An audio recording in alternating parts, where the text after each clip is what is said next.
Hey guys, it's very nice to see you. Today we'll be revisiting another old topic, as one of you had recently asked a critical question about one of our past discussions on play cards. So I thought it would make for a fair experiment for how different offensive measures compare, and we'll analyze our findings afterwards. So come make yourself comfortable, and we'll start from there.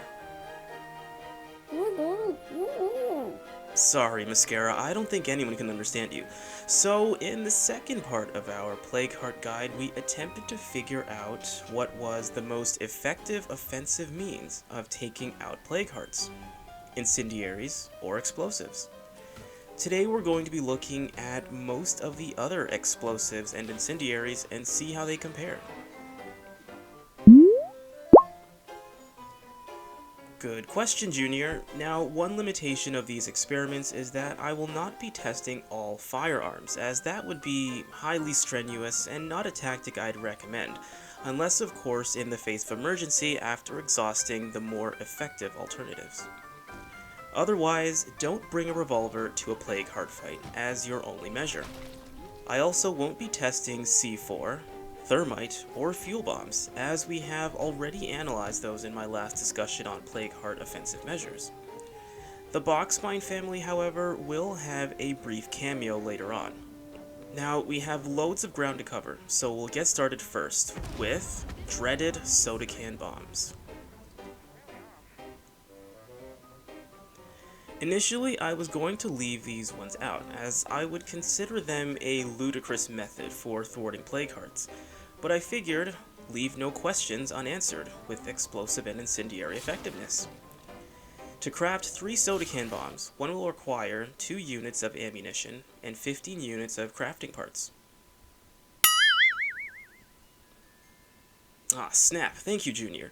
Keep in mind that these play cards are not defeated in any particular order, despite what is spoken of with plague hearts getting stronger as each one becomes defeated. And that is a very important topic we'll discuss after the experiments, so stay tuned.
So this plague heart required 8 soda can bombs.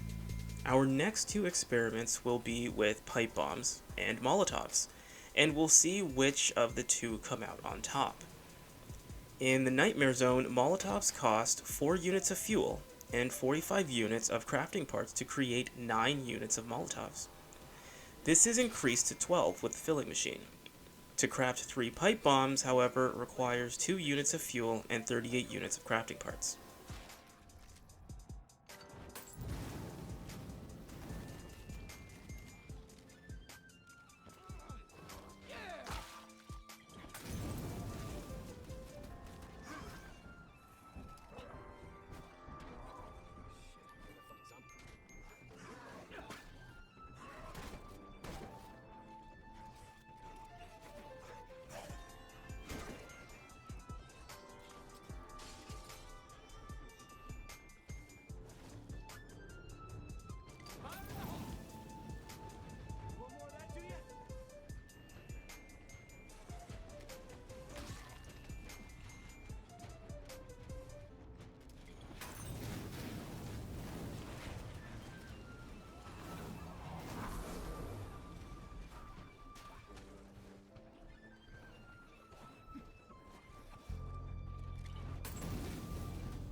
In this part of the experiment, Molotovs required 9 units, and pipe bombs only required 6.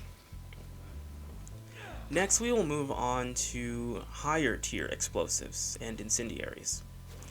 Next, we'll compare the napalm grenade, the frag grenade, and the military mine. Each of these are craftable at the Warlord Armory facility, but are quite costly. For 6 napalm units, one requires 4 units of ammunition, 4 units of fuel, 6 cases of chemicals, 75 units of crafting parts, and knowledge of munitions. For 3 units of grenades, one requires 4 units of ammunition and 113 units of crafting parts.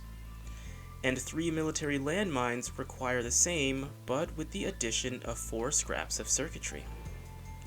Be aware with mines that if no Zeds go near the heart, one must shoot the mines themselves, or perhaps use a distraction.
For this comparison, grenades required only 4 units.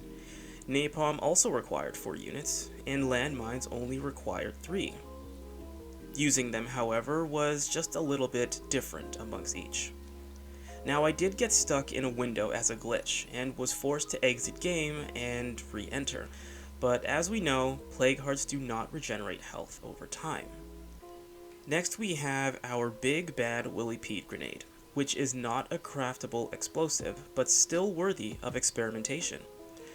So far, I've only been able to find these bad boys as random occurrences with my survivor scouting, inside plague hearts, or at ammunition outposts.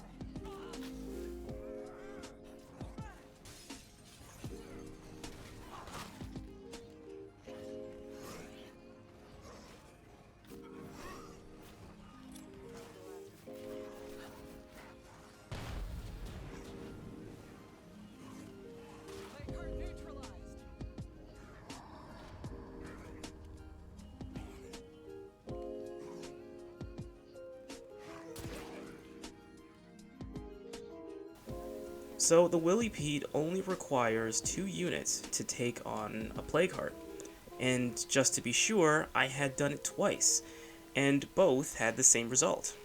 Mind you, one of my clips are very aged, but the result remains the same. I have a few honorable mentions for the throwables / landmines. We have the box mine family, which I will put on the same level with each other, and they remain consistent with our last discussion on thwarting plague hearts, in that they require only 4 units of either one. We also have the bloater gas / molotov combo. When one throws a can of bloater gas and then uses a flammable or explosive, the heart should go down in 2 to 3 attempts. Accuracy is very important though. Last, we have our drone strike, which requires the programming specialization from computers, 38 units of crafting parts, 20 minutes to activate, and 150 units of influence upon use. This ability must be used outdoors, and the trick is to throw the grenade as close to the heart as possible at the perimeter of the given structure. I haven't tested this out on all structures and plague hearts, but most of the time the strike should work and eliminate the heart in a single use. The downside, of course, is waiting the 30-minute cooldown time.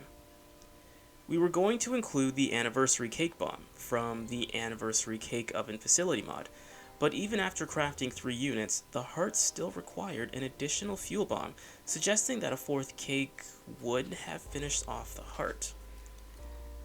However, the cake burns for an extended period, even longer than thermite, which has, or had, the longest burning times of all incendiaries, but does significantly less damage.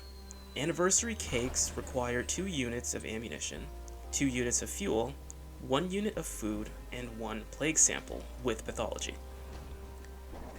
After experimenting again with more cakes, 2 juggernauts, and countless pharaohs later, it came to a grand total of 7 full burning cakes to eliminate the heart.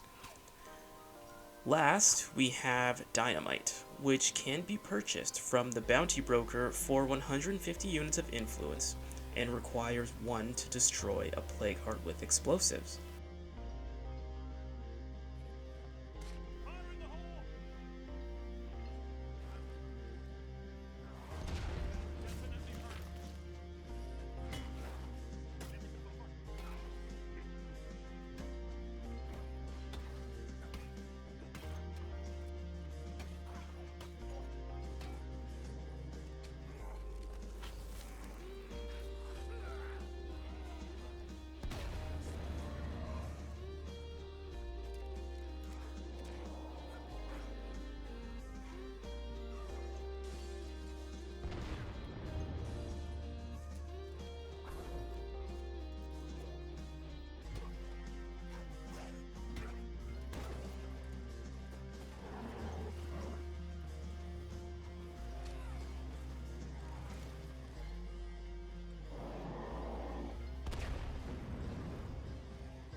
This one also took 7 units, and as an explosive, gets all of its damage out of the way quickly.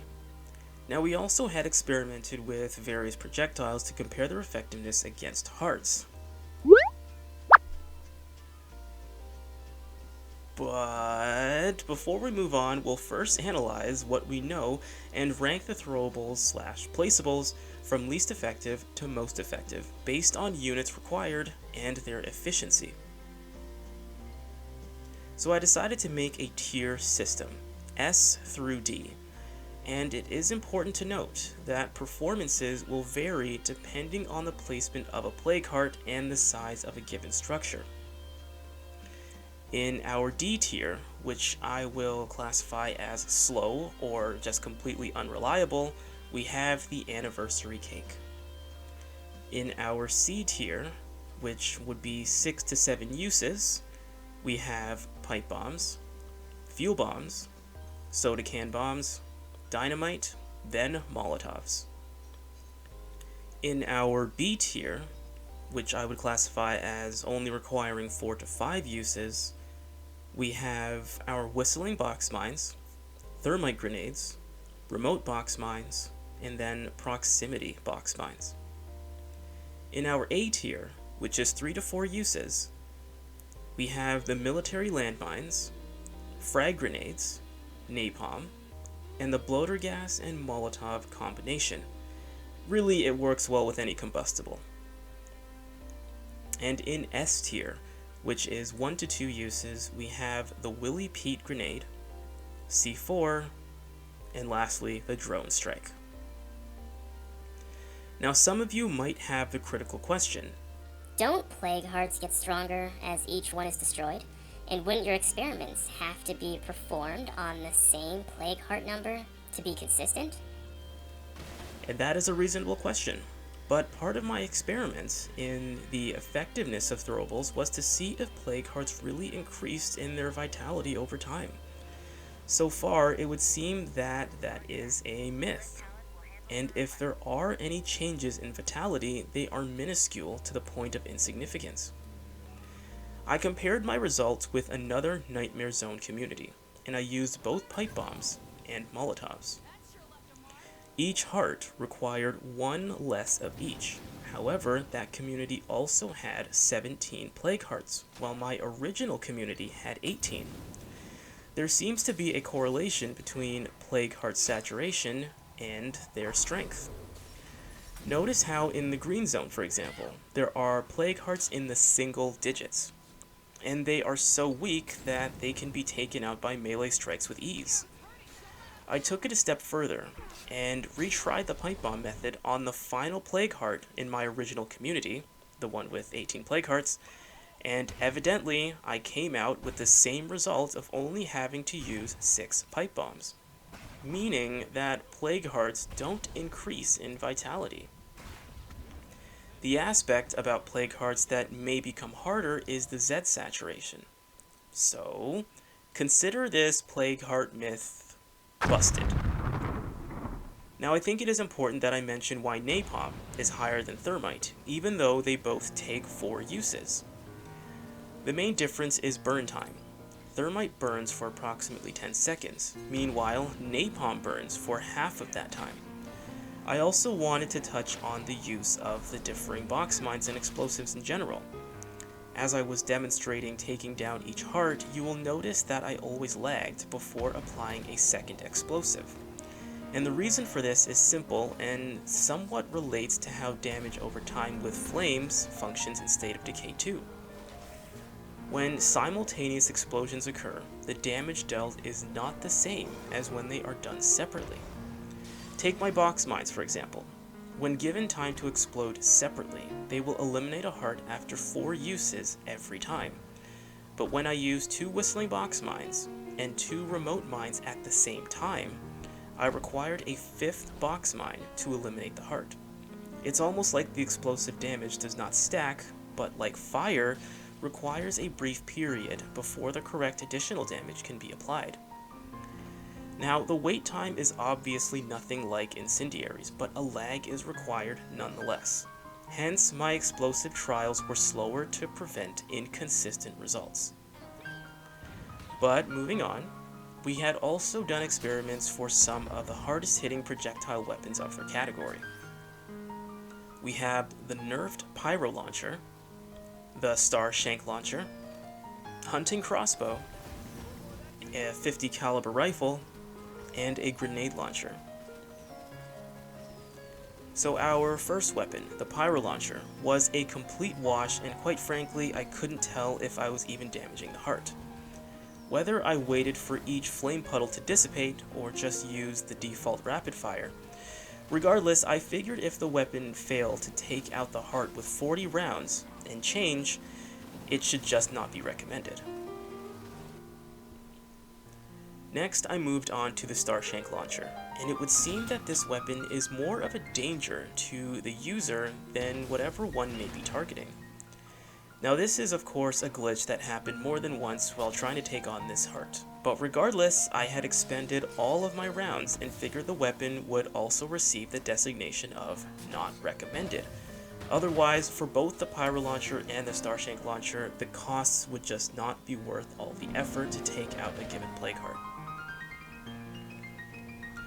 Next, I tried what I thought would be a ludicrous method of eliminating a plague heart, but still managed to make more progress than our previous two.